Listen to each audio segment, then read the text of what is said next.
ఓం శ్రీ పరమాత్మనే నమః. శ్రీ పురాణ పురుషోత్తమాయ నమః.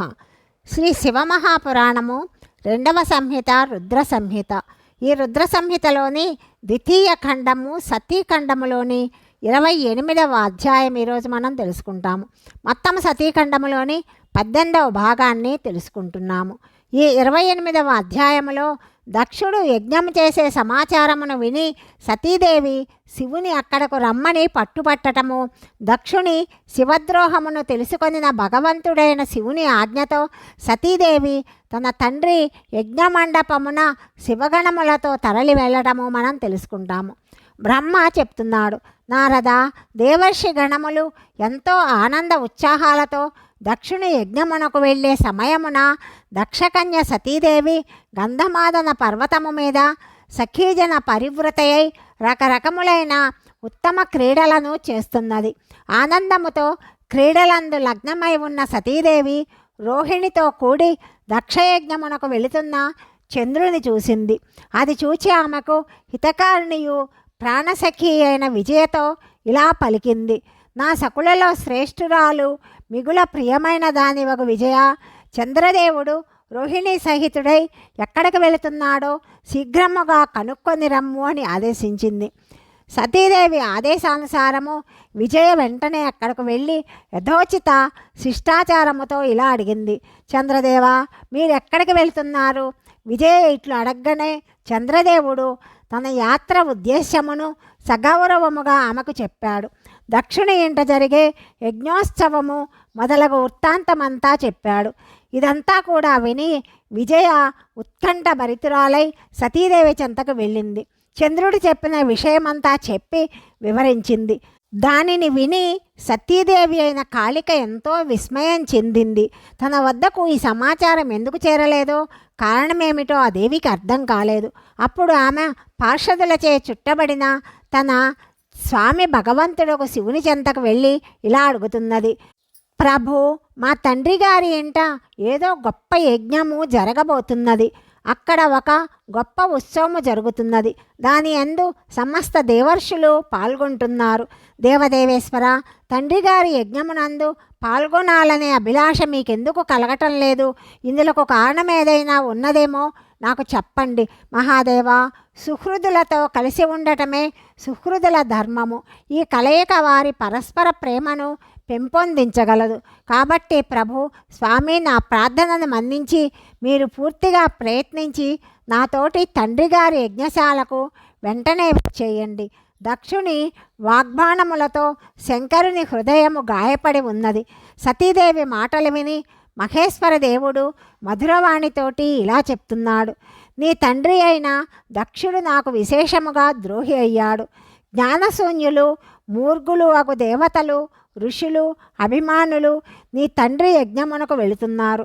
పిలవకయే ఇతరుల గృహములకు వెళ్ళువారు అవమానముల పాలవుతారు. అది మృత్యువు కంటే కూడా ఎంతో బాధాకరము. కాబట్టి దేవి ప్రియురాల, విశేషముగా నీవును నేనును దక్షిణ యజ్ఞమునకు వెళ్ళవద్దు. ఎందుకంటే మనము ఆహ్వానించబడలేదు. నేను సత్యమునే చెప్తున్నాను. మహాత్ముడైన మహేశ్వరుడు ఇట్లు చెప్పినా కూడా సతీదేవి రోషముతో ఇలా చెప్తున్నది, శంభుదేవా, మీరు సమస్తమునకు ఈశ్వరులు. మీరు వెళ్ళుట వలన యజ్ఞము సఫలమవుతుంది. దుష్టుడైన నా తండ్రి ఇప్పుడు మిమ్మల్ని ఆహ్వానించలేదు. ప్రభు, ఆ దురాత్మని అభిప్రాయం ఏమిటో నేను తెలుసుకోవాలనుకుంటున్నాను. అక్కడ చేరి ఉన్న దుష్టులైన సకల దేవర్షుల మనోభావాలు కూడా నేను ఎరగాలని కోరుకుంటున్నాను. కాబట్టి ప్రభు, నేడే నేను తండ్రి గారి యజ్ఞమునకు వెళ్తాను. నాథ మహేశ్వర, నేను అక్కడికి వెళ్ళడానికి నాకు అనుజ్ఞను ఇవ్వండి. సతీదేవి ఇట్లు చెప్పగానే సర్వజ్ఞుడు, సర్వద్రష్ట, సృష్టికర్త, కళ్యాణ స్వరూపుడు, సాక్షాత్తు భగవంతుడైన రుద్రదేవుడు ఆమెతో ఇలా చెప్తున్నాడు. శివుడు చెప్తున్నాడు, ఉత్తమ వ్రతములను పాలించు దేవి, నీకు అక్కడకు తప్పక పోవాలనే అభిలాష కలిగింది. నీవు నీ తండ్రి యజ్ఞమునకు పోవడానికి నేను అనుమతిస్తాను.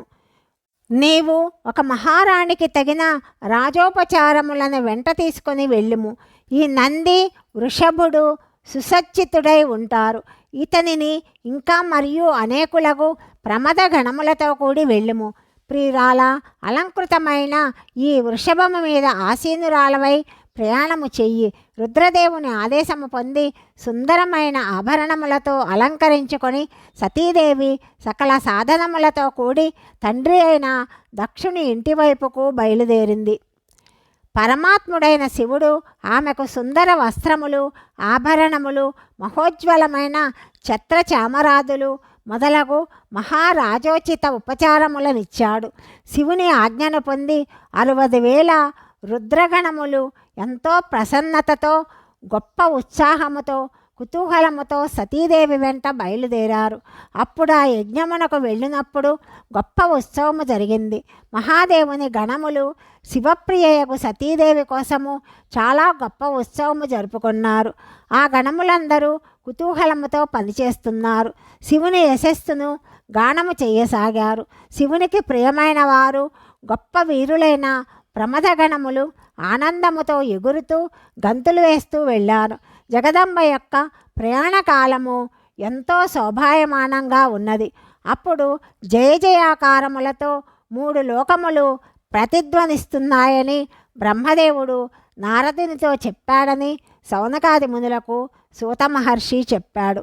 అధ్యాయం 28 సమాప్తము. 29వ అధ్యాయం గురించి తదుపరి భాగంలో మనం తెలుసుకుందాం.